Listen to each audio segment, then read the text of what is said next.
Hey, teenage girl, you should come over to the apartment with me. Your friends are going to be there.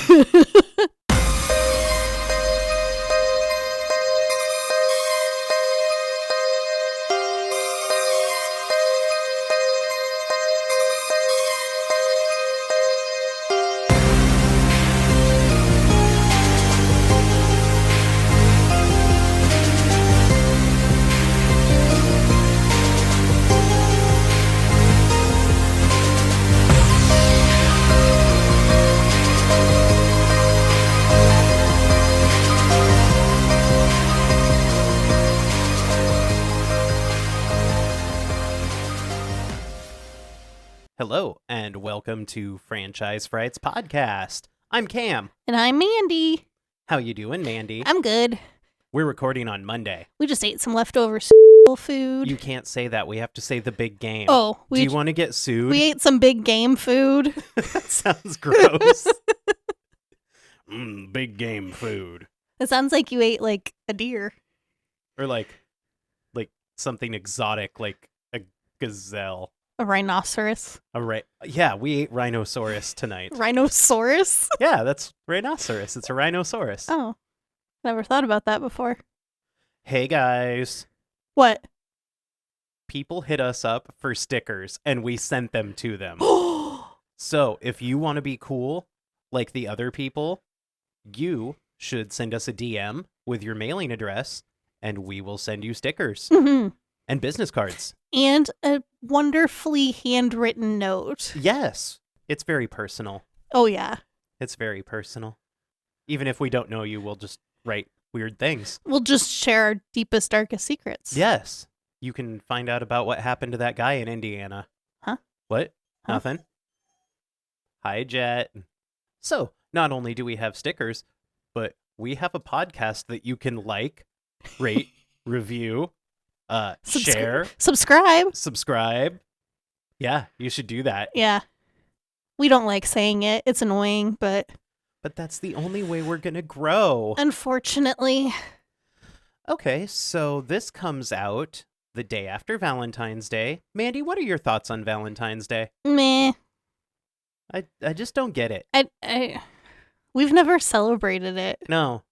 I think one time for Valentine's Day, I got you tickets to the Taste of Chaos tour. And that was just because they went on sale. I was going to say, and that would have been in like 2002? Yeah, probably.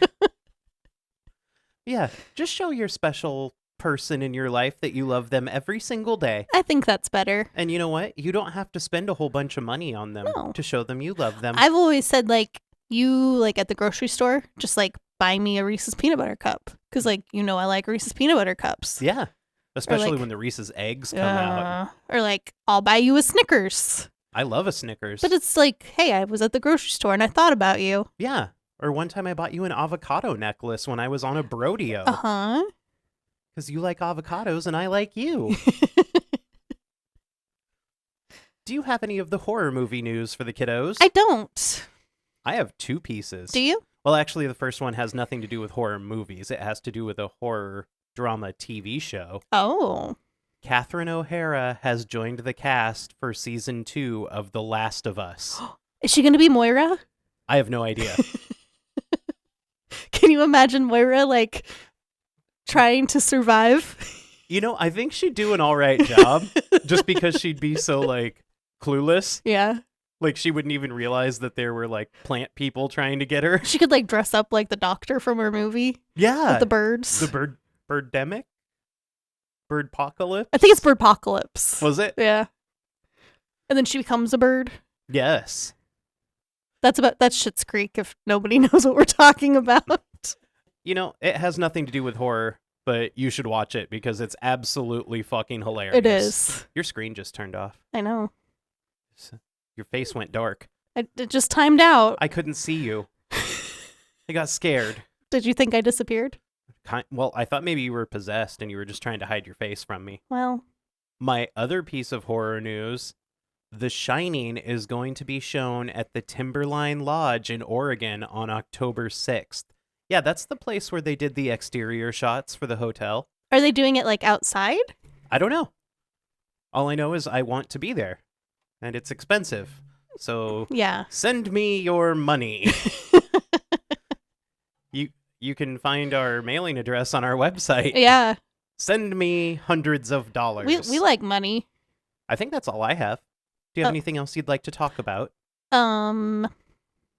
Happy birthday to my brother Oh, yeah. and my sister-in-law. Yes. Today is actually Millie's, well, the day this comes out is Millie's birthday. It is. So happy birthday to you two.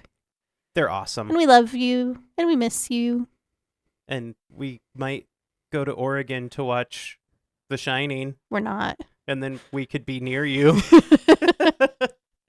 Even though Oregon's like a really big state. It's a very big state. Do you want to tell the kiddos what we watched? Yes. We watched Final Destination 2. Electric Boogaloo. I was going to say, come on, this is the last time you can do it. Final Destination 2 Electric Boogaloo was released on January 31st, 2003. That's so long ago now. That would be 20 years ago. Yeah. Almost 21 years ago. That's horrible. This movie stars Ali Larter, A.J. Cook, Michael Landis, David Patecow, I think that's how you say it, James Kirk, Linda Boyd, Keegan Connor Tracy, Jonathan Cherry, Terrence Carson, and Justina Machado. Machado. I like that name. It was directed by David R. Ellis, written by J. Mackie Gruber and Eric Bress. I almost said breasts. Not breast. There's no T. It was produced by Warren Zide and Craig Perry, cinematography by Gary Capo, music by Shirley Walker. The production company was Zide Perry Productions, distributed by New Line Cinema. It has a runtime of 90 minutes. That's perfect. 90 minutes. That's a movie. Yeah. Its budget was $26 million or $43 million today. The box office take was $90 million or $150.5 million today. It's like a lot of inflation. Uh-huh. Like too much. The IMDb score is 6.2 out of 10. It has a Rotten Tomatoes score of 50% for the critics and 58% for the audience. And the Rotten Tomatoes critics consensus says, this sequel is a little more than an excuse to stage elaborate, gory scenes of characters getting killed off. Yeah. I agree 100%. And it's fun. I like to see the people die in gross ways. Yeah. Do you have any reviewers' notes? I do. So Justine Elias from Village Voice says, it's hard to root for a heroine who wails, it's a sign! Nora and Tim are going to be attacked by pigeons. Uh-huh. Uh-huh. Yeah. Yeah, It was short and concise, but it's very accurate. yeah. Robert Kohler of Variety said, though the pleasure of the new film is its brazen thrill in the process of death's grand plan, it also fails to fully exploit all its genre resources. Most wasted is Tony Todd, who appears in a single, distinctly flat scene and then vanishes. Many other scenes stop cold before reaching their maximum horror potential. Mm-hmm. That's very true. Yes. Claudia Puge from USA Today said, there is an audience for a movie in which innocent people suffer hideous accidental deaths is troubling enough, but a group of creative people chose to direct their energies on this repulsive spectacle which simply provokes disgust. Now tell us how you really feel. Peter Bradshaw of The Guardian said, like eating a tube of Pringles all at once, watching this outrageous horror sequel is a guilty pleasure. They went on to say, the crash dream sequence at the beginning is pretty slick, and director David Ellis delivers a ferocious volley of black comic shocks and crams an exhilarating thrill ride into 90 minutes. Oh, it's a thrill ride. It is a thrill ride. What were your initial impressions of the flick? So I said, I think the opening of this movie is the best of the series. I would give it a tie with part 3. Well, I'll have to wait and see. I don't know. Okay. Yeah. And I said, especially when we're driving in Oregon, because there are lumber trucks everywhere there. Yes, it gets very scary. It is. That's the only thing that really stuck out to me about this movie, and I really didn't remember much else going into it. Really? Yeah. You didn't remember Tim getting flattened I remembered the glass scene, but That one's good. It'd been a while since I'd seen this one. I said, I love these movies. Going into this one, I can say that this is probably the best 2000s sequel to a horror movie. Really? The 2000s was a dark time for sequels. Yeah, that's true. I did say, though, that might change after watching it critically. I watched this before every long road trip we go on just to get the fear of the interstate built up in me. Yeah, that's a good thing to do. And these movies are just so fun. It's just like you're just watching Death's Rube Goldberg machine. Yeah. And I think that's worth the price of admission. Like, ooh, I know that person's going to die. How's it going to happen? It's fun to see their creativity. Yeah. Even though in this one, I feel like they just kind of tossed the creativity to the side and they were like, death is mad. Yeah. So guys, we're doing something a little new with our format. Yes. We are going to trade off every week. So this week is Mandy's movie. So she did the primary note taking. And I'm just going to kind of fill in with a little color commentary. You're going to be my color guy. Yeah. Yeah. I'm the Tony Romo to your Jim Nance. Well, Tony Romo takes over, so. Well, I'm going to. Yeah, it's just easier for us because life's busy. Life does get very busy. And then I have classes starting. Yeah. I'm going to be a court reporter, I think. Mandy's going to learn the stenography. At 40 years old, I think I know what I want to be when I grow up. I'll get back to you when I know what I want to be. I'm almost 42. Yeah. So we open with a newscaster reporting the 1-year anniversary of the Flight 180 crash.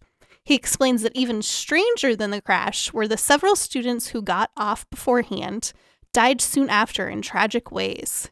He interviews a man who sounds about as crazy as Alex in part 1, explaining about death's design and that people should be prepared to die every morning when they wake up. And I like that he says the freak accidents that happened to the survivors are proof. Yes. Proof of what? Yeah. So meanwhile, there's a shot of a bedroom. There's several pictures of 2 girls, and there's a lot of weird wooden puppets hanging from the ceiling. I wouldn't be able to sleep in there. No. We see a road map, we see keys sitting on a journal, and then we see more creepy puppets. The puppets don't ever make a reappearance, right? Like, why? I think the night after the crash, we see one, and it's like the creepy clown on a trapeze. Okay. A teenage girl is in bed. A tarantula crawls around her, but not quite on her. She wakes up and just immediately sits up and starts watching the end of the interview. That's what I do.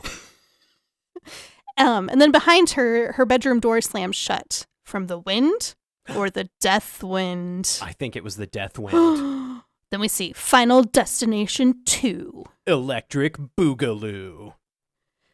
Next, we see Kimberly, the girl. She's packing her car as her dad runs down a list of things he deems necessary for her road trip. She tells him to relax. She's just going to Daytona Beach. Yeah, that's it. From New York. Kimberly's blonde friend arrives and loads her stuff into the car. She teases the dad by adding to the list condoms, whips, and chains. And then Kimberly assures her dad that she will call him when they arrive. And then the girls drive away. And the girls drive away crazy. Yes. If my daughter pulled out of the driveway like that. I'd be calling her right away and be like, get your ass back in the driveway. Yes. So after they leave, Dad notices that there's a red blood-looking puddle underneath Kimberly's car. Foreshadowing. Ooh. And then my thing was like, why didn't he just call her right then? I don't know. He waits like 25 minutes. Okay. So Kimberly and her friend have picked up 2 male friends, and they're all on their way, and they're waiting to merge onto the highway. Kimberly almost smashes into the car ahead of her at the stoplight because she's not paying attention. Yeah. Because she's a teenager. Damn teenagers behind the wheel. An unhoused lady appears, slams her hand on Kimberly's window, and her bag of cans rips and falls all over the ground. And then the kids laugh at her. Because they're dicks. Yeah. Kimberly pulls onto the highway.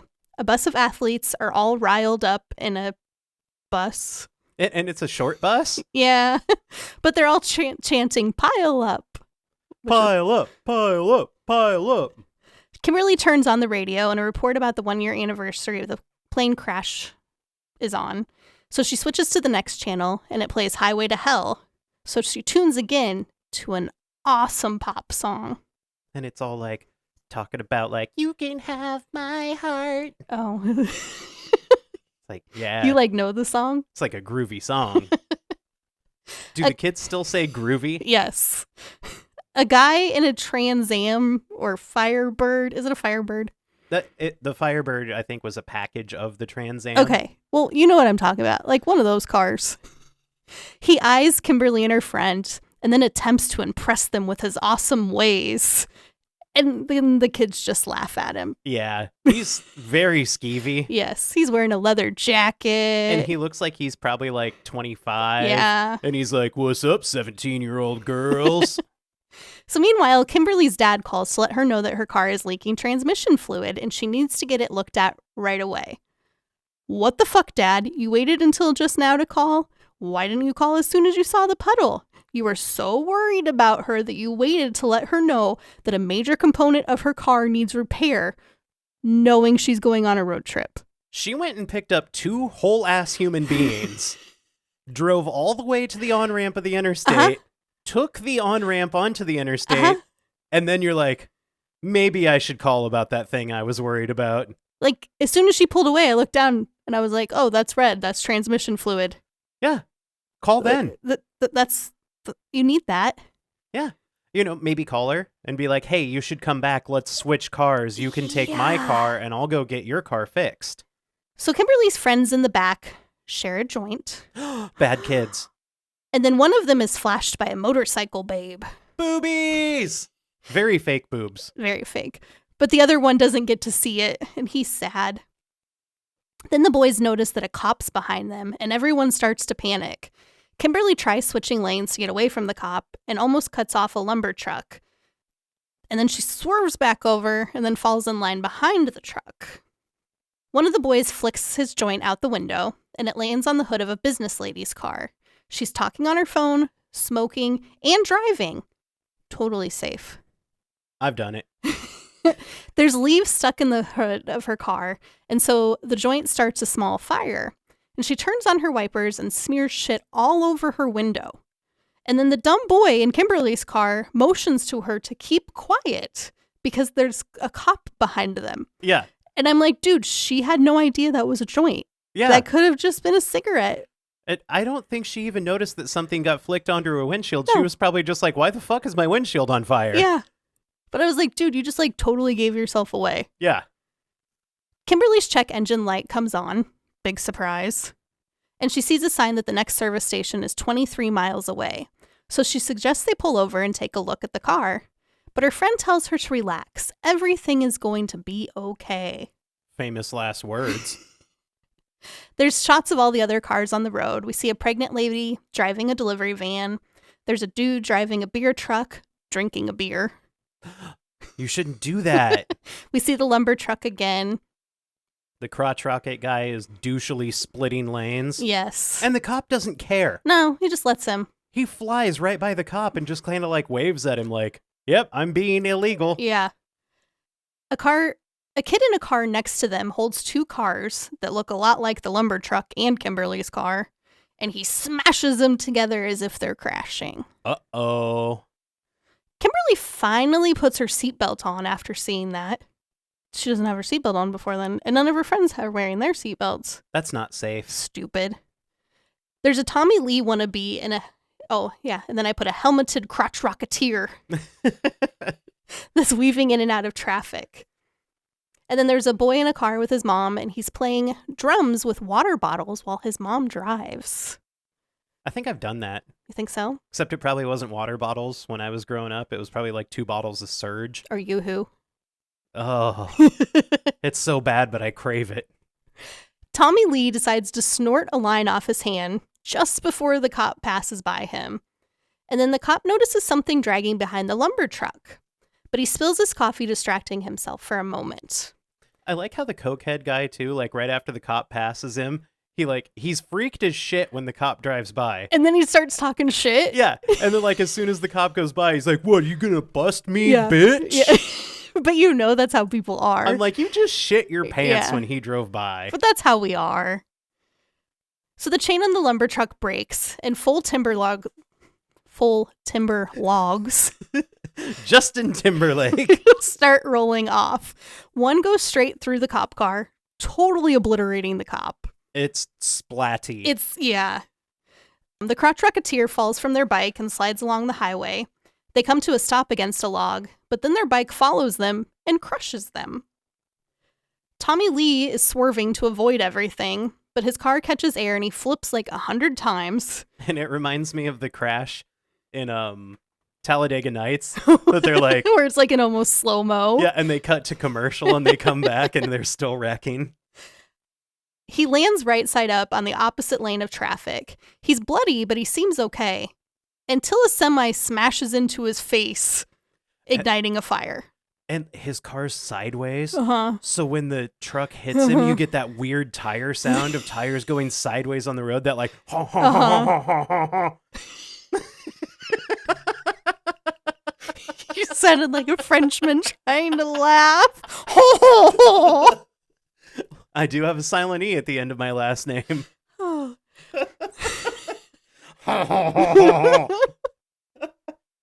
The business lady slams her car into a log and her car flips over. And then the mom and the kid in the car, one of the bottles gets stuck under the brake of the car and they head-on collide into a log. Everybody's just running into logs. Just left and right. Yep. There were like 8 logs on that truck, and every single one of them killed someone. Kimberly's tire catches the edge of a log and goes airborne, and they start flipping a ton. Oh, and you see her friend, her blonde friend. You can see her hair coming out. Yeah, it's like out of the moon roof. Yes, I thought that was a really cool shot, though. Yeah, it's disturbing. Well, and it's like they paid attention to details. Yeah. Firebird guy crashes into the fuel tank under the lumber truck. Boom. And he starts a fire. There's lots of fire. Yeah, it's awesome. Kimberly's car finally comes to a stop. She's still in her seat, but everyone else is in the back. And they can hear/see Firebird guy burning alive. Uh-huh. It's not good. Yeah. And then another semi comes through the fire, colliding with his car before running straight for Kimberly. And then she wakes up. And they do that cool, like, it backs up through her eye. Yeah. Like, whoop. Yep. And so now she's back at the stoplight again. The unhoused lady appears again with her bag of cans. Kimberly panics and turns on the radio. It's the same broadcast, and then Highway to Hell. She sees the bus of shouting athletes, and she tells her friends there's going to be a horrible accident. They attempt to calm her down, but when the light turns green, Kimberly uses her car to block all the traffic behind her from getting on the highway. The cop observes and pulls forward to see what the fuck is going on. And then the kids in Kimberly's car all freak out because they have pot.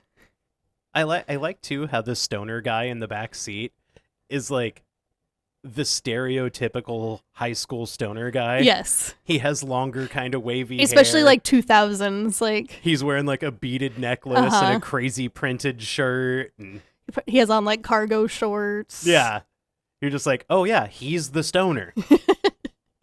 Everyone stuck behind Kimberly's car gets impatient. They want to continue on with their day. The lumber truck drives by and Kimberly tells the cop that's the truck that's going to kill everyone. And then a moment later, there's loud crashing noise and an explosion as the pileup begins. The cop runs to his car to radio it in. And Kimberly's friends look at her like, what the fuck is going on? You're psychic?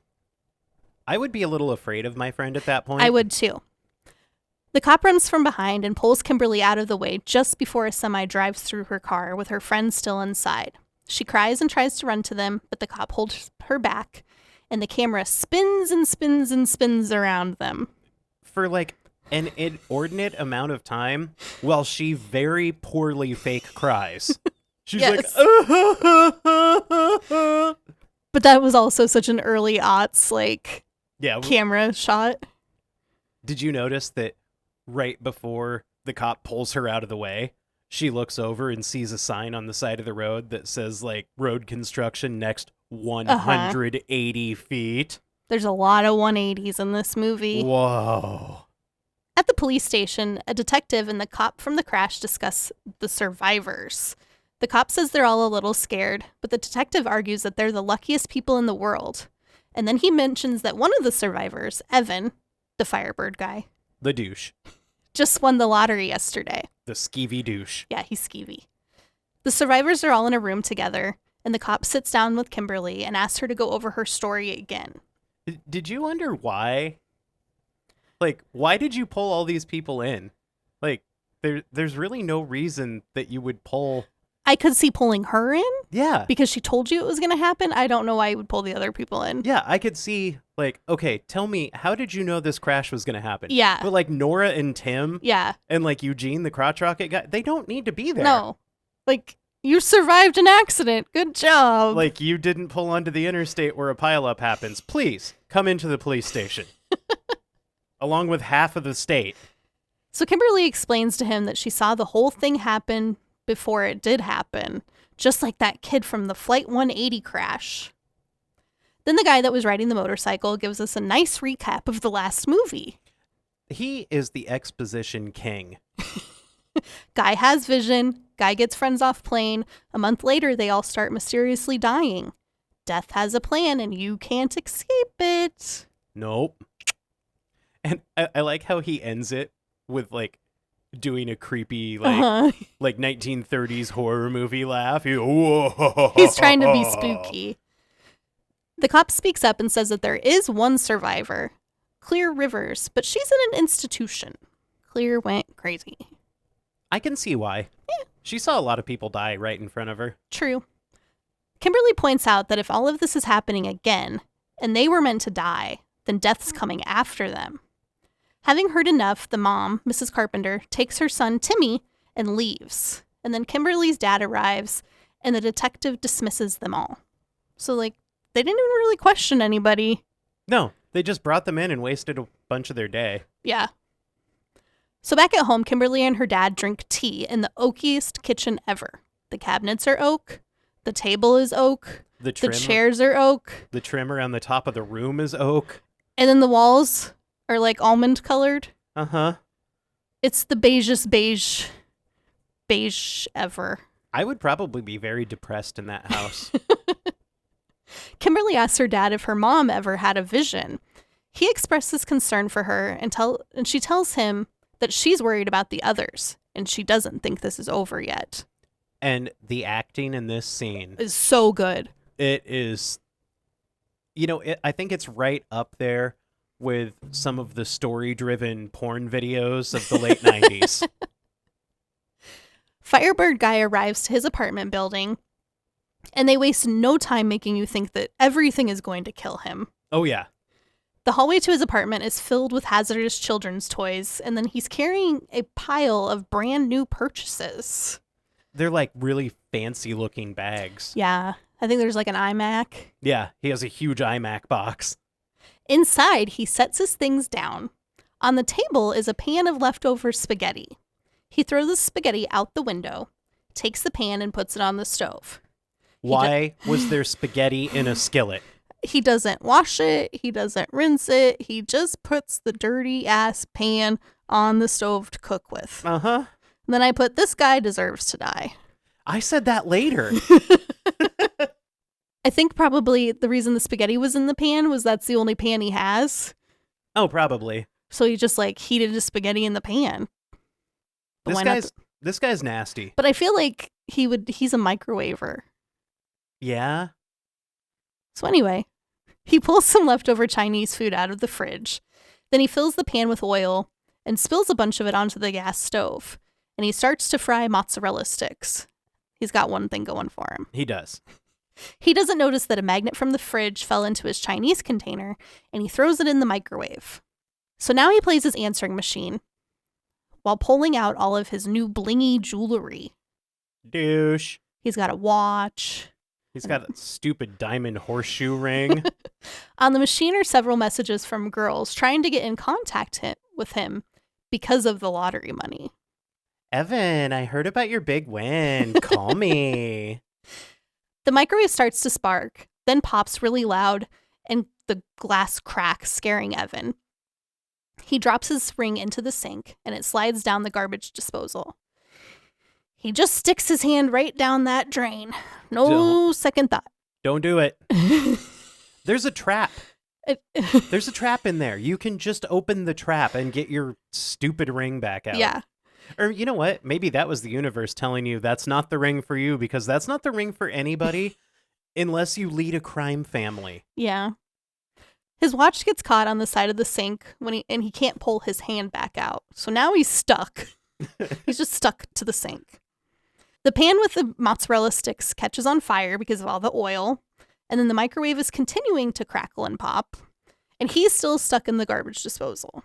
So he has the genius idea. He uses the towel to pull the pan off the stove. I think he's trying to like beat the flames out. I don't know what he's doing. With the towel. Like he's like trying to just like beat the fire into submission. And then I put, he succeeds only to cause a bigger fire. Because he has a trash pile laying on his floor in the kitchen. Yeah. His kitchen is pretty engulfed in flames at this point, and he finally frees his hand and uses his fire extinguisher, but there's not enough to put out the fire. The windows in the apartment all slam shut on their own, and he uses a chair to break the window and climbs down the fire escape just as the apartment explodes. The ladder on the fire escape gets stuck, so he has to kind of jump on it. He bounces and shimmies. Yeah, that's a good word for it, to get it to lower some, and then he jumps down. He takes a step forward and immediately slips on the spaghetti that he threw out the window earlier. I like too, when he hits the ground, he's like, shit, I'm lucky. Yeah. Like, uh-huh. And he falls flat on his back. On broken glass. Yeah. The ladder suddenly falls, landing about 6 inches from his face, and he has such a look of relief. And then the ladder falls the rest of the way, pummeling into his eye. Yeah. He gets impaled. He does. So at his office, Hot Cop, I don't know people's names, so he's Hot Cop. He's Officer Burke? Burke, yeah. I think it's Burke. I just call him Officer. He's just Hot Cop. Searches Alex's name on the computer. Several articles and websites show what happened to the Flight 180 survivors. And then an article says that Alex died via brick to the face. That's random. Yeah. I want to see the Rube Goldberg machine of death that caused that. And then we get a shot of the various survivors separately watching the same news coverage of the accident at their homes.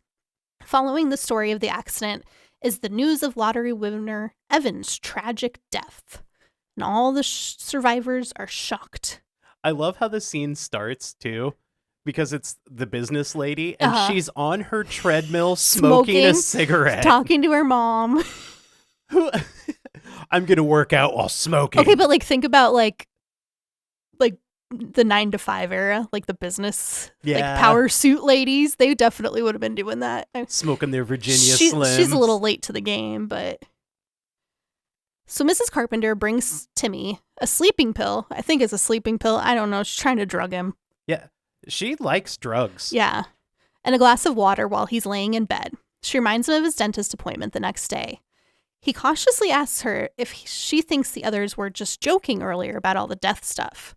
And she tells him, oh, of course, while not sounding at all believable. And you can see on her face that she's like, I'm very freaked out right now. Uh-huh. Kimberly lies in bed, unable to sleep. Shadows spread across her room, looking like bony hands. But it's caused by the tree outside. And then the hands flex into fists. Yeah. And I'm like, okay, it was kind of cool. Yeah. And then you ruined it. She gets up and Googles. I don't know if she Googles because I don't think Google was then, but she searches. She asks Jeeves. Asks Jeeves. And an article explaining that Clear checked herself into the institution to protect herself. So remember... Would that really be in a paper? No. Like, no. Does that violate HIPAA? Yes, 100%. Kimberly map quests directions to where Clear is. I just stopped doing that like a year ago. Yeah. Maybe 3 years Maybe ago. 3. I'll give you 3. But yeah, It took a long time for you to not map quest. Smartphones are scary. So the map on the computer transitions into Kimberly driving. She arrives at the institution, and a nurse tells her that per the patient's request, she's not allowed to bring in nail files, pencils, pens, safety pins, bobby pins, jewelry, matches, lighters, belt buckles, earrings, hair clips, glass, shoelaces, paper clips, money clips, pocket knives, food, drink, keys, cell phone, poisons, pills, or medication. All the things I have to take away from Mandy before we record. No, because I got my squishy ball. Apparently I have ADD and Cam's just letting me know about it. Yeah. Editing the podcast is fun sometimes. Kimberly asks the nurse if Clear is dangerous, because it kind of sounds like she's dangerous. Uh-huh. And the nurse laughs and tells her, no, she thinks you are. So Kimberly enters Clear's room. Clear's room is decorated Yeah. with a red string collage. Okay, so I have a couple of questions that I wanted to bounce off you here. Okay, because I have questions too. Clear's a voluntary commit. Yeah. Who's paying for this? She would have to. How? She doesn't have a job. I don't know. Number 2. Hey, maybe she sued the airplane company or the flight. Oh, maybe. Okay, so number 2. There's a security camera above her door Mm-hmm. that feeds into a television built into the wall in her room. Who did that? Nobody. That's not real. Death could have used that to kill her. That's what I thought too. Like, that was an old school TV. Yeah. Those tubes can explode. Yeah. Shoot some glass out of that screen and Yeah. Bad move, Clear. yeah. So Clear stands in a corner of the padded room and she instructs Kimberly to not get too close. Kimberly tells Clear about her premonition and how she's concerned for the other survivors. And Clear explains that if they're on the list, they're already dead. Death has a design and it sticks to it. Kimberly's confused because her friends died last in her vision, not first.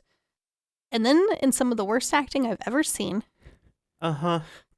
Clear says backwards and starts looking at her string map. And I put, Allie Larder is a good actress. Not great. No, but I think maybe David R. Ellis doesn't know how to direct actors. But this scene is horrible. No, do it worse. Do it worse than that, Allie. Clear tells Kimberly that in order to survive, she needs to look for the signs in your face. Irony, spooky, creepy stuff. Okay, you just told her she couldn't survive, but now you're telling her how to survive. It's a conundrum. I'm confused. So the young ladies argue back and forth a bit, and Kimberly thinks it's their responsibility to help people. And Clear asks where that's gotten her so far.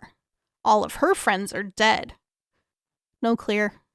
Those weren't your friends. You only had one friend, and it was Alex, and I think he was only your friend because he was scared of you. Yes. Clear tells Kimberly it's time for her to go. Kimberly agrees and flips off Clear's security camera as she walks down the hall. And then I put, okay, Clear's room is filled with papers. Couldn't they all fall on the ground and she slips and falls?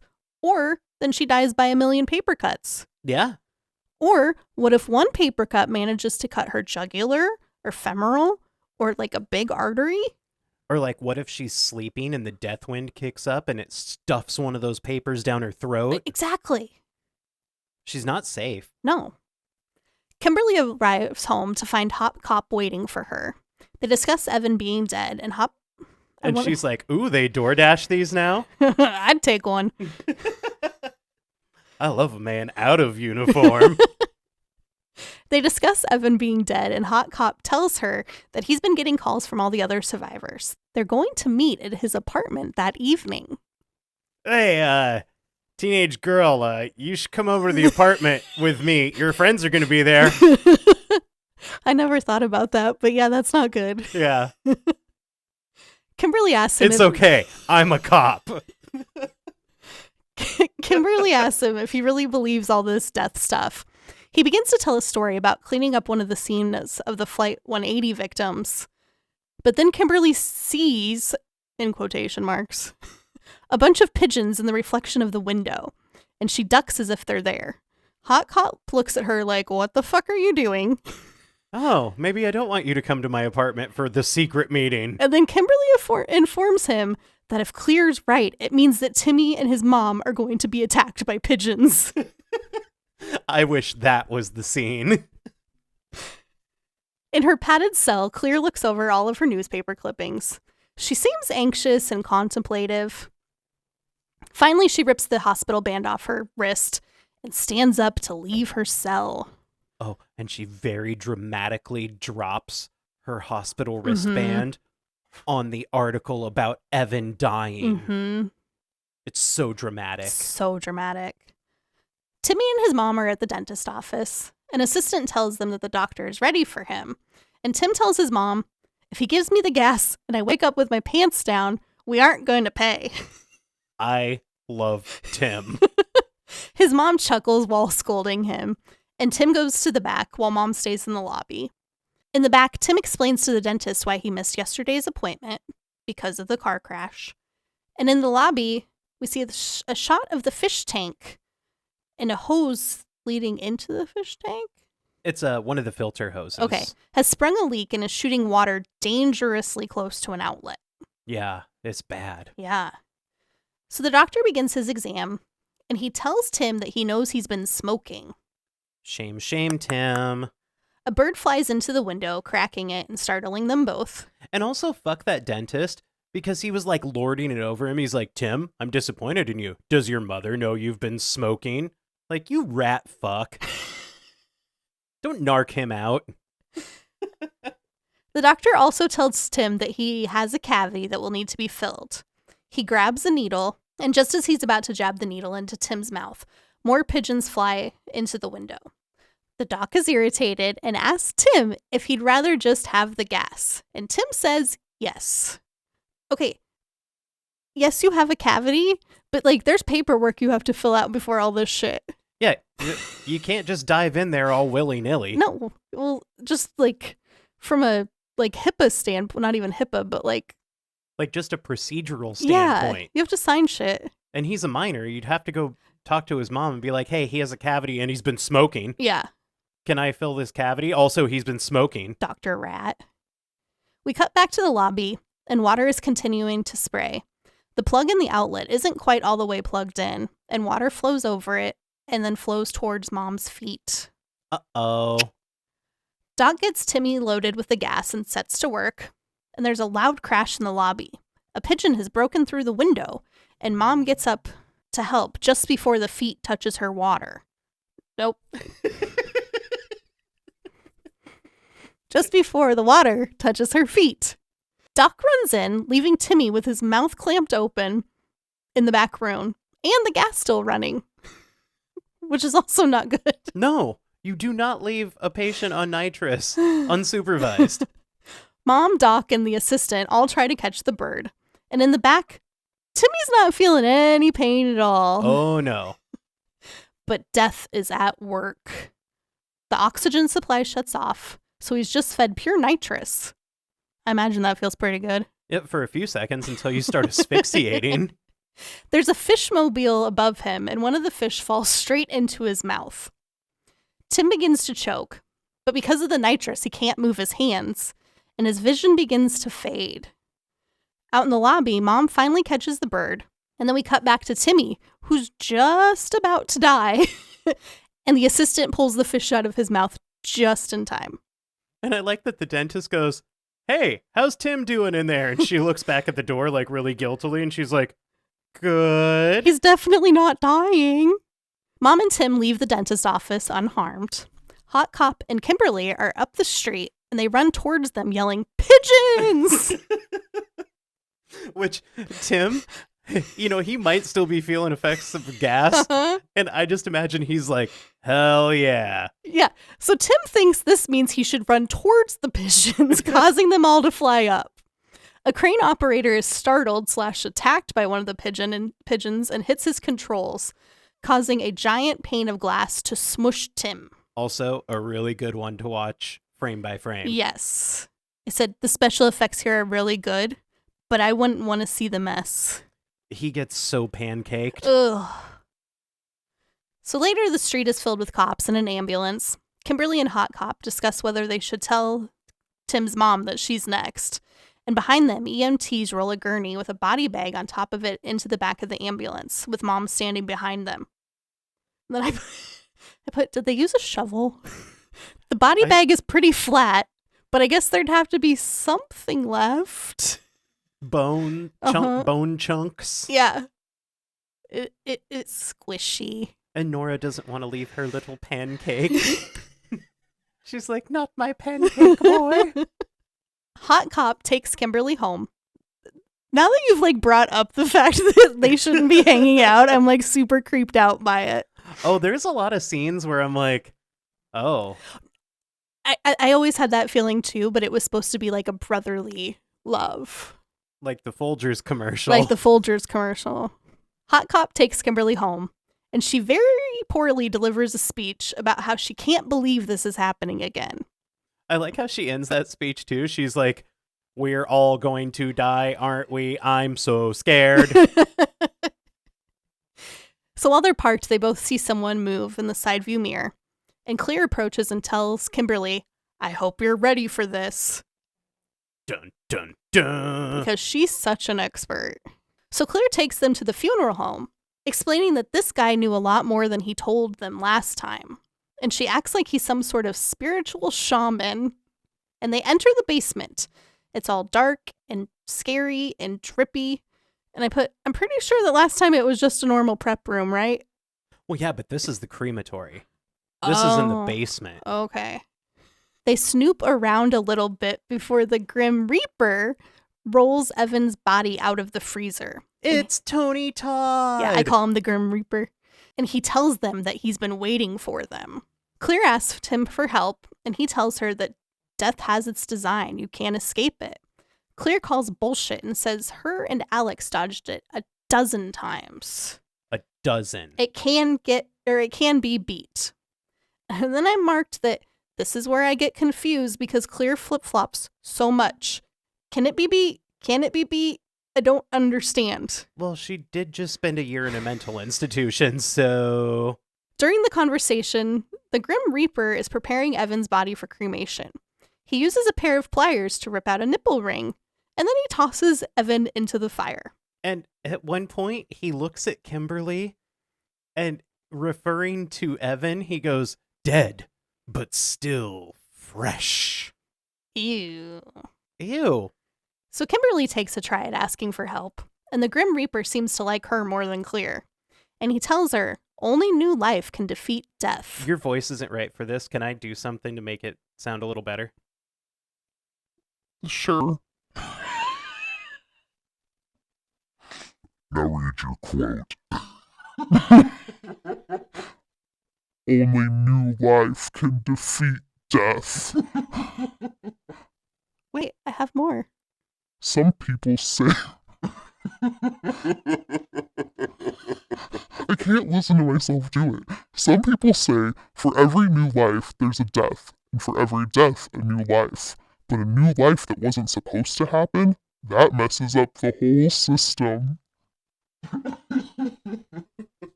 And then he fondles Kimberly's necklace and tells her to watch for the signs, and then calls her by name. She says, how do you know my name? And Tony Todd gives his smile and his little eyebrow wiggle. And I like that he looks at Claire like, oh, come on, you didn't tell her. The trio stops to fill up with gas. A kid walks behind, lighting a cigarette next to the gas pump. Claire whacks him in the head and tells him, or asks him what the fuck he's thinking. Because you're next to a gas pump, dude. Don't light a cigarette. Yeah, dumbass. But he says, I was thinking, suck on my junk, biatch.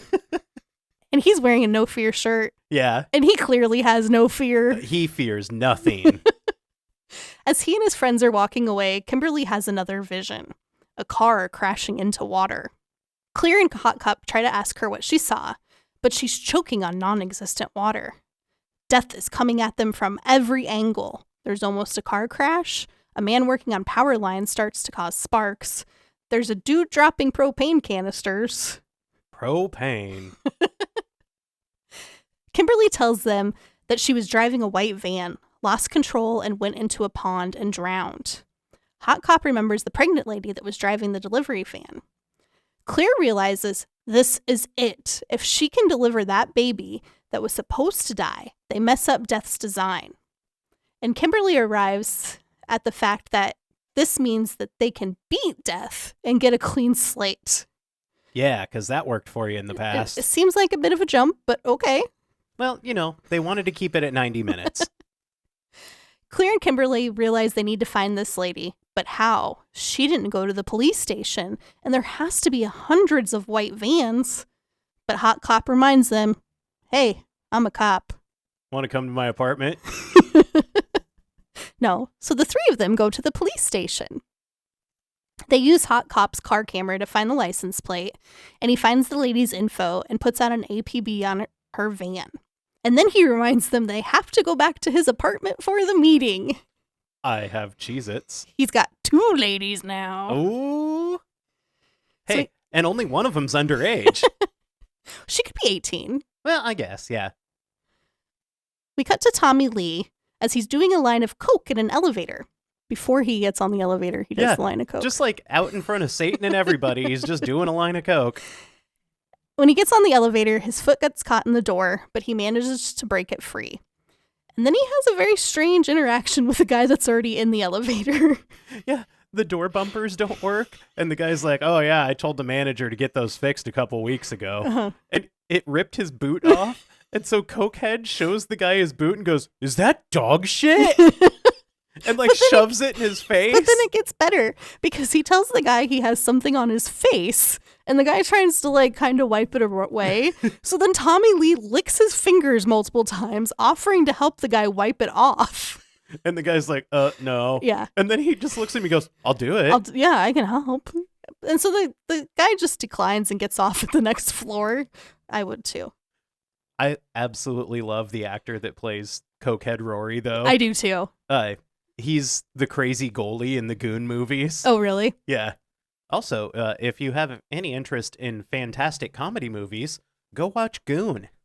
The survivors all gather in Hot Cop's apartment, along with Clear.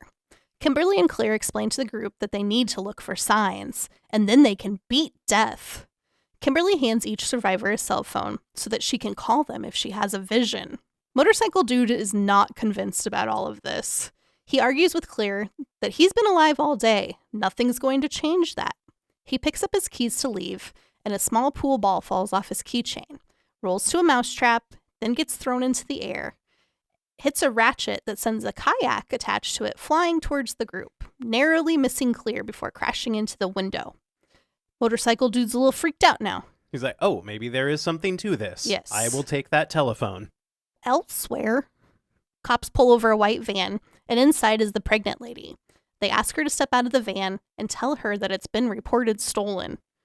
Officer Burke is a dick. Yes! You know this lady's pregnant and driving around in this van.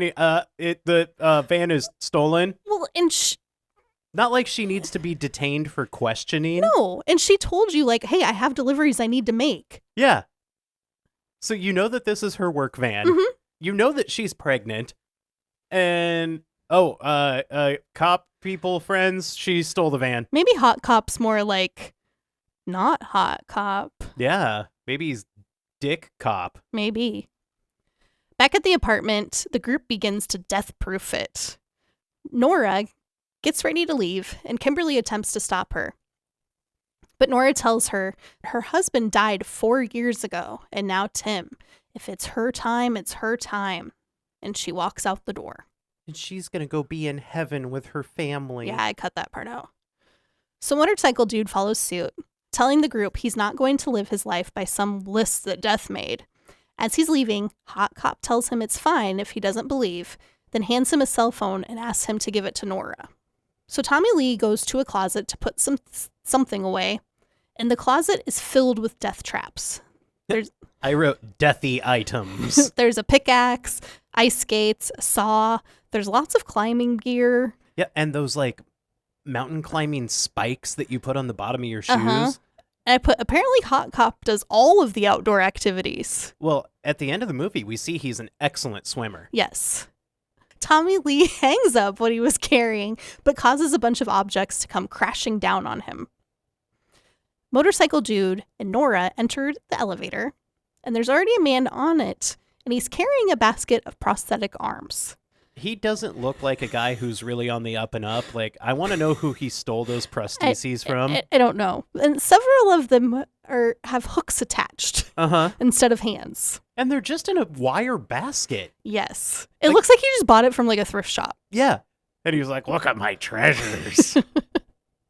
Tommy Lee sits on the ground recovering from the collapse of the sporting equipment, and the light on the closet sways. He sees a shadow on the ground, and the shadow looks like a man with hooks. We saw a man with hooks. I know. He calls the others over to see, and they immediately spring into action. Inside, the creepy hook man leans forward to smell Nora's hair. I told you he was not on the up and up. Yes. Motorcycle dude catches him and gives him a stern look. Nora's phone rings. Startled, she drops it and kneels to pick it up.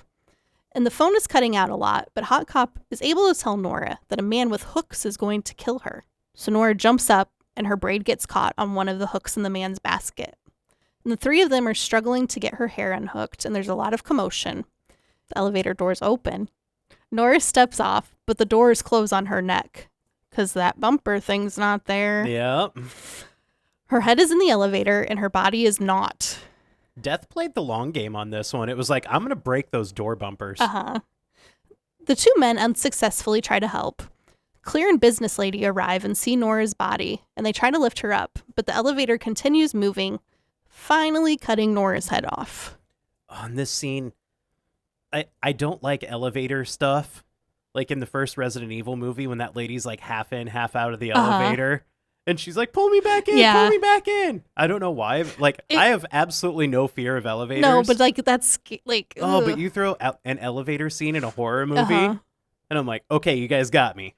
Especially when, like, her head is in the elevator, and you see her feet raising up off the floor. And you're like, oh, no. And right before it cuts her head off, she's like, please, I don't want to die. But you just said you did. Yeah, you're going to go be in heaven now. Go to heaven. That sounded like a go to hell. Go to hell. Go to heaven. I'm going to start saying that. Go to heaven. Hot Cop gets the phone call that they found the van. Motorcycle dude barges back into the apartment, yelling that he controls his life. Tommy Lee, Kimberly, and Hot Cop are like, what the fuck happened? Motorcycle dude snags Hot Cop's gun and puts it to his head and pulls the trigger. And nothing happens. He pulls the trigger 5 more times, but the gun never fires, even though it's loaded. He's beating death. I like, too, that was it Kimberly that looked at him? She's like, you don't keep your gun loaded? Like Barney Fife. Clear and Business Lady come back covered in blood. And Clear explains that the gun didn't go off because it wasn't his time yet. The group all load into a vehicle so that they can go to where the pregnant lady is being held in protective custody. At the jail, the pregnant lady tells the cop that she didn't steal the van. She's pretty worked up and she paces around the cell, and then suddenly her water breaks. Uh-oh. And she yells at the cop that she's not going to have her baby in jail and that he needs to take her to the hospital. This cop seems like a newbie. Uh-huh. And he radios to his partner that he needs the car back. Why do they only have one car? I don't know. Okay. But she tells him, there's not time to wait for your partner. Maybe he's only authorized to drive one car. Maybe. She tells him that there isn't time to wait and they can take the van. Her white van. Ooh. Just like in the premonition. So back in the car, Motorcycle Dude tells everyone this isn't the first time he's cheated death. A kid brought a knife to school and killed a teacher. That was his class, but he was transferred 2 days before. Where do you think he got transferred to? I don't know. Oh, I hope we find out. Hot Cop says that last year, he and his partner got a call about a train wreck. His partner told him to go handle it on his own, and his partner ended up dying in a shootout that night.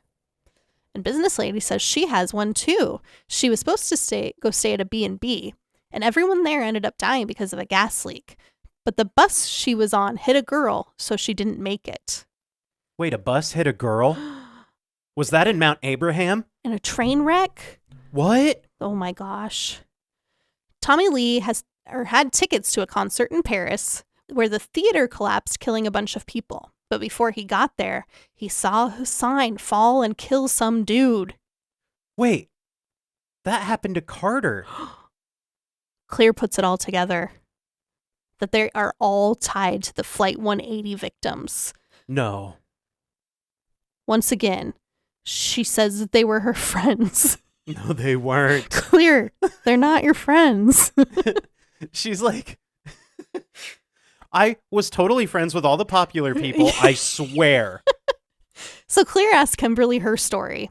Kimberly says that last year, she and her mom were at the mall, and Kimberly was supposed to meet her outside, but she got distracted by a news report about a kid that killed himself by strangulation in the bathtub. And then outside, teenagers were trying to steal her mom's car and ended up killing her. I call bullshit. Kimberly's a liar. Nothing bad ever happens at the mall. Claire dramatically explains to everyone they all should have died. But they were saved by a Flight 180 survivor, and now death is coming back to tie up any loose ends. That's why it's starting from the end of the list and going to the beginning. Oh, is that why? Yeah, that's what she posits. That's her theory. Okay. Because, good writing. At this point, I just stopped paying attention You're to... You're like, no more plot. I'm done with their plot. The plot's done. There is no plot. Just kill people. Pretty much. Business lady's car blows a tire just as they're passing the white van with the pregnant lady and cop. Both cars go off the road, but the cop manages to control the van. Business lady, on the other hand, crashes through a field, and a log busts through her car, narrowly missing her, but kind of landing on her lap. Yeah, it's like trapping her Yeah. in the seat. They run into a stack of hay, almost killing a kid, before spinning around and crashing backwards into a trailer of PVC pipes. A pipe rockets through the car into business lady's headrest, but luckily her head is forward from the impact of the crash. So Hot Cop asks if everyone's okay. Motorcycle dude sitting in the back can't speak, and there's blood on his shirt. I think he got hurt. Uh-oh. The cop in the van tries to go help with the crash, but the pregnant lady tells him unless he wants to deliver this baby, they need to go. So he radios the crash in at the 180-mile marker. What? And they leave for the hospital. The others pull motorcycle dude out of the car, and Claire thinks he has a collapsed lung because Claire's a nurse. Well, she spent a lot of time in a hospital.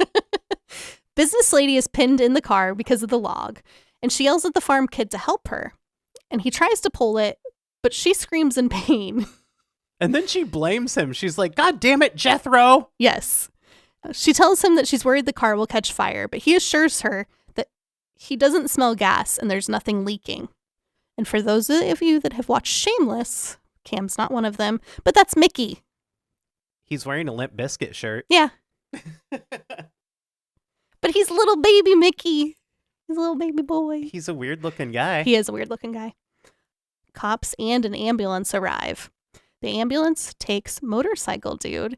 Claire tries to ride with him, but the EMTs won't let her. Like a crazy lady, she yells at them all of the things they need to watch for. The gauges on the tanks, overdoses, potholes. Watch out for potholes. Meanwhile, a news van pulls up and parks. And when they do, their gas tank is punctured by a rock.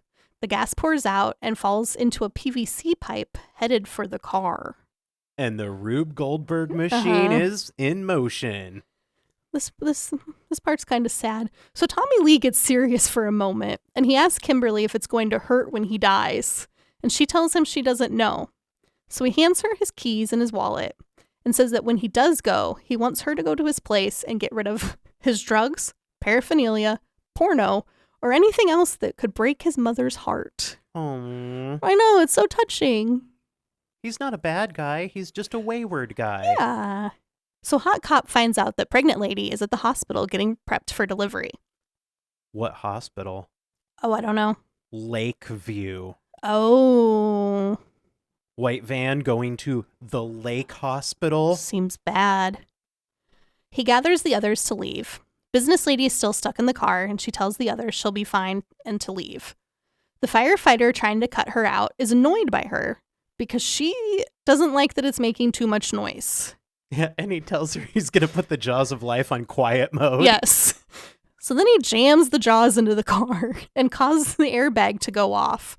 Business lady's head is thrown back into the PVC pipe, and that's a wrap on Business Lady. Oh, and when the airbag starts to deflate and you see that PVC pipe went directly through the middle of her head. Then you got to wonder what that firefighter thought. Oh, like- yeah. He was like, oh, no, I did that. But also, she was annoying. Yeah. Hot Cop runs to Tommy Lee. A tree branch falls, narrowly missing him. When Business Lady died, she dropped her lit cigarette. It ignites the oil/gas. I don't know which one it is. Gas that's been leaking from the news van. The fire trails back and the van explodes. A barbed wire fencing flies through the air and Hot Cop ducks to avoid it, but it rips through Tommy Lee, turning him into 3 pieces. And his body drops to the ground and we see gushy pieces of the inside of him. So Kimberly tells the farmer that they need to get to the hospital, and he offers up his truck. Kimberly, Clear, and Hot Cop speed away. While driving, Kimberly has another vision. She's in a hospital, and she feels like she's choking, and she can only see a doctor's name. So she deduces that the doctor is going to choke the pregnant lady. Uh-huh. That was a wild jump there, Kimmy. Yeah. So cut to pregnant lady in the delivery room. Doctor tells her to stop pushing because the baby's cord is wrapped. Because that would have been the logical jump, Kimberly. Yes. And the doc says that they might have to do an emergency C-section. In his hospital bed, Motorcycle Dude hears a report that Business Lady and Tommy Lee have died. The door to his room closes, all the vents close, and the tubes to his oxygen tank come loose. Death. Death is setting up another machine. Clear, Hot Cop, and Kimberly arrive at the hospital. They split up. Clear goes to check on the Motorcycle Dude, while Hot Cop and Kimberly try to find the pregnant lady. They hear the doctor that Kimberly saw in her vision being paged to delivery room 6. And there's no reason that they needed to make this doctor's name so difficult. I know, why couldn't you just call her Smith? What is it, Kalarjian? Yeah. Well, I guess if you just heard Dr. Smith, you'd be like, I don't know, there are probably 18 Dr. Okay, Smiths but like in you could here. have been like Robertson, Dr. Bibbly Donker not Wonker. Kalarjian. It makes me think of Kevorkian. And then I just think that they're already killing people. And well, yeah, but like in a nice way. Well, yeah. In Motorcycle Dude's room, Death moves the cart and pulls on cords until the machines helping him breathe quit working. Hot Cop catches the doctor, Clargerian, from the vision and detains her and tells her it's police business. She has important shit to do, Hot Cop. Yeah. Kimberly enters the delivery room and sees that things aren't going well. A nurse tries to get her to leave, but then they hear the sound of the baby crying. Hot Cop enters the room and he and Kimberly hug with joy. And I like that Isabella looks over and she's like, who are you? Yeah. And like they're saying her name. Yeah. They're like, good job, Isabella. And she's like, the fuck? Yeah. I've got this weird cop that's helping me deliver my baby, and now 2 other weird people just showed up. So in Motorcycle Dude's room, the backup battery kicks on, and he's able to breathe again. All is well. Oh, look, it looks like everything is reversing. Clear, Hot Cop, and Kimberly meet up, and they tell her that the baby has been delivered and is alive, and they all celebrate. And then Kimberly is hit with another vision. She sees pregnant lady on the side of the road during the accident and realizes she was never supposed to die. Oh, no. So her baby is not the new life that can defeat death. Oh, no. The vision continues and Kimberly sees a person with bloody hands in the van that goes under the water.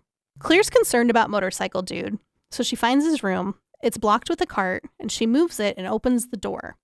The door has been filling with pure oxygen, and a spark from the machine causes the room to engulf in flames and explode. Clear is caught in the flames, and she gets charred. She gets burned up real good. So after the explosion, Kimberly and Hot Cop assess themselves, and Kimberly realizes she's the person with bloody hands from her vision. Oh, no. She sees the Dr. Clargerian Dr. Karate. from her vision walk by with an EKG machine, or what I think they call it, an EKC? ECGE. I don't know. It's one of those things that looks at your heart. A Run DMC machine. And then outside, she sees an ambulance in the lake, and then she puts it all together. She has to die. She kisses Hot Cop on the cheek, and tells him to get Clargerian. I don't.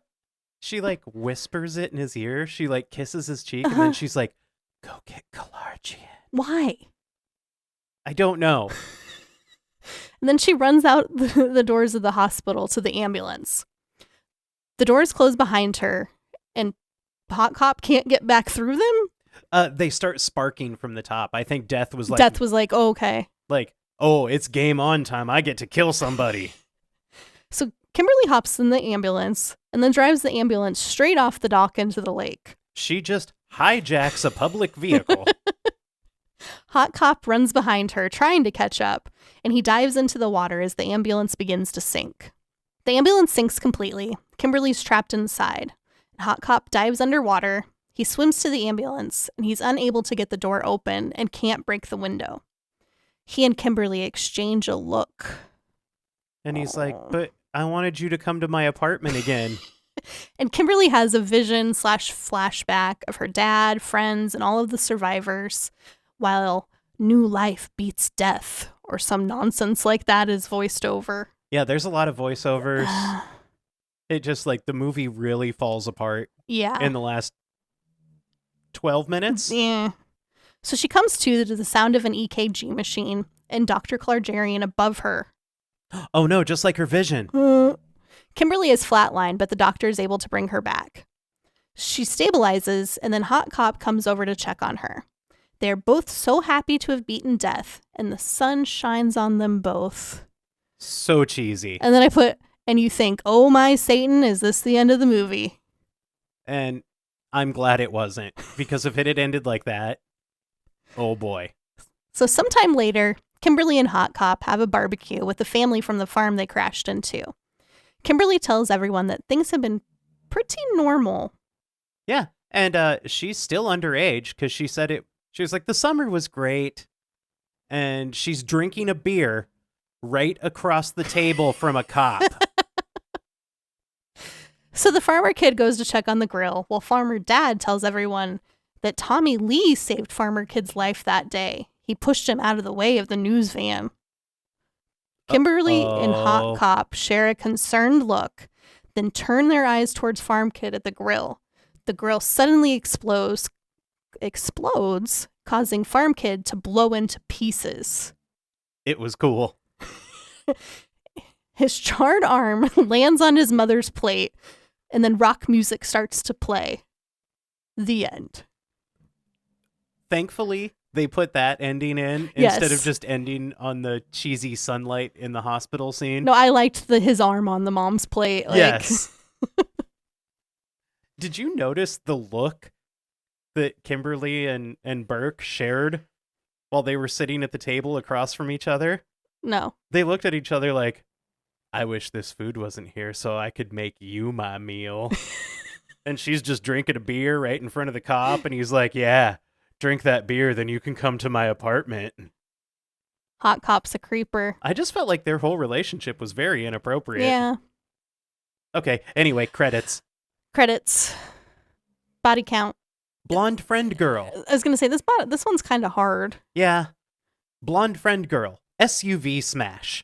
Oh, I put Kimberly and Kimberly's 3 friends. I just grouped them all together. Oh, okay. Because they all got ran over by a semi. Friendies got run over by a semi. So then Evan, the lottery winner, got a ladder through the eye. Tim got pancaked by a plate glass window. Nora, Tim's mom, was decapitated by an elevator. Kat, the business lady, got a PVC pipe through the brain. Tommy Lee, what was his real name? Rory? I think Rory. Took a barbed wire fence to the torso. Eugene, blown up. Clear, blown up. And Farm Boy, grill explosion. Blown up. And then I put, do you count Alex? Because, I guess you could in, an off-screen way. Yeah, and then, I'm sure other people died in the crash. Yeah. I imagine a lot of people died in that crash. Yeah. Which doesn't get mentioned in the sequels. I guess only airplane people deserve news. Do you want to talk about your reactions? Yes. So it's definitely not as good as the original. It is far from being a good movie, but I love it. Like, this movie is just fun. Yeah. And that's what I want from a Final Destination movie. Like, honestly, the Final Destination franchise is in, like, my big 5 of horror franchises. Really? Just because they're so fun. Like, you just sit down and you watch a whole bunch of people die in ridiculous ways. Yeah. And I did say in this one, the death scenes aren't nearly as thought out as they were in the original. Mm-hmm. But they are a little more brutal feeling. Yes. Like, you get the feeling like death is just pissed off, like, quit cheating my design. Yeah. And it's like, I'm not going to waste a whole bunch of time on an elaborate plan. I'm death. I'm just going to kill you. You're dead. I'd say for a cash grab sequel, it works, but I don't think it's a good standalone movie. Mm-hmm. Like, I don't think this is going to be anybody's favorite movie in the world. I hope not. Because this movie is not good. The opening scene is memorable, and I constantly see it referenced in real life. Like, that log truck impacted a lot of people. I think it might be one of the reasons that every millennial is on some form of anxiety medication. Yes. And honestly, the other kills are pretty awesome, but that's all this movie has going for it. The acting is absolute trash. The storyline is overly complicated while simultaneously making no sense. Uh-huh. The characters are just that. Characters. Yes. They're over-the-top versions of people. It's a fun watch for the kills alone. Yeah. Do you have any production facts? I do. The pigeon banged on the window in the dentist's office. And there's a myth that when a bird hits your window, somebody you know is going to die. That means a lot of people we knew were going to die. I know. Because our old house... Well, I put that a bird flew into our window last week, but I took this a couple weeks ago. Oh. Actors A.J. Cook and Michael Landis, who played Kimberly and Hot Cop, they did their own underwater stunts in a large water tank after taking some scuba lessons. The only reason they took the scuba lessons was just to get them feeling comfortable breathing off a regulator. And A.J. Cook actually said one of her biggest fears was being trapped in a car underwater. So filming the scene was terrifying, but cathartic. Oh, there's no way I could have done that. I know. So Tim, the teen, was originally supposed to be only 9 years old. Ooh, that would have been disturbing. But executives at New Line thought it would have been too disturbing, so they decided to up his age. There were no CG cars used in the car crash scene. Really? All of the car wrecks were real cars, either driven by stunt drivers or pulled by wire. I did see that some of the logs were CG. Yeah, because they wouldn't bounce right. Yeah, they tried it with real logs, and the logs wouldn't bounce high enough. Yeah. This has the lowest body count of the series. Really? Mm-hmm. That's weird, because I feel like so many more people die in this. Well, I guess the plane crash kills a lot of people. A lot of people. Do you have any more production facts? I do not. I do not either. Do you have goofs? A few. Okay. You can see the pneumatic rams underneath all of the cars that flip on the highway, and that's what they use to actually make the car flip. And I think you see it on Rory's Mustang and Kimberly's SUV.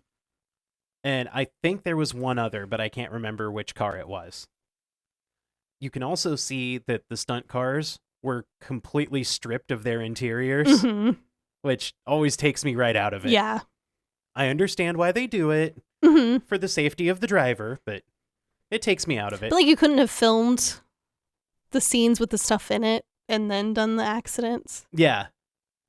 I noticed another continuity thing. These are all from the first scene. The dad driving the car with the little boy who's ramming the two trucks together, his hands just keep changing position on the wheel. And in one of the last scenes, Kimberly would not have been wearing a bra when they shocked her with the paddles. No. You cannot be wearing an underwire bra. No. So Burke would have gotten the eyeful he's been looking for the whole movie. Cop's a creeper, dude. Yeah. Mandy, who are you? I put that I hope we're both the friends that die at the beginning, so we don't have to live through any of this, or experience any of these horrible actors. You don't want to sit at the table and drink some tea while Dad and Kimberly go, "Oh no, your mother did not have any premonitions." Do you see our oak kitchen? That's all you said? That's all I said. Okay, I said that you're Eugene, the crotch rocket guy, Okay. because you would totally be like, "You're all crazy, stay the fuck away from me." And then if one of the other survivors died in front of you in a crazy way, you'd be like, "Okay, I believe you guys. I'm here. Hmm. Also, you guys are crazy." Yeah. And I put that I'm Tim because I would be cracking jokes at the dentist office to my mom. I would be hiding my smoking. Yeah. I'd be chasing some birds You would around. chase some birds around. You know, I am a 15-year-old boy. It's true. I would not, however, be inviting underage girls to my apartment. Well, if you were 15. No, I'm just saying, like, me. That's why I can't beat Burke. Oh. Plus, I'm not hot. Mm. He has an Adam's apple. I don't. Would you like me to do my final thoughts? I would love it. I gave this movie a 6 out of 10. Oh. And it's purely just because I enjoy it so much. Okay. And I said, I know, I feel like this is my go-to rating lately, but this movie is a 6 for me. It's fun. It looks and sounds good. It keeps you guessing. And there's a little bit of suspense. It's a good popcorn movie. Yeah. It's not as good as the original. Definitely just a cash grab that doesn't hold up without it being a sequel. I took points off for acting, continuity errors, some bad writing, and jumping to conclusions far too often. Mm-hmm. Also, the score was pretty forgettable. Yeah. I gave it a 4 out of 10. Combined, that's a 10 out of 10. No. I said I did read a review by someone who posed this as a dark comedy, and it completely changes the way I look at the movie. As a horror movie, it sucks. It takes itself too seriously. It's not scary at all. But if you look at it as a comedy, it's kind of great. Like the kids smashing the trucks together, Highway to Hell, the football players, Kimberly's visions, like it's all kind of tongue in cheek. Like, But I put it's a fun watch either way, simply because the deaths are so over the top and ridiculous. That's part of what makes this franchise. It's not a movie I'd go out of my way to watch, and I gave it 4 stars for the death scenes alone. It's really the only thing holding this movie together. Just spit and chewing gum. So, I guess you guys should go check us out on social media.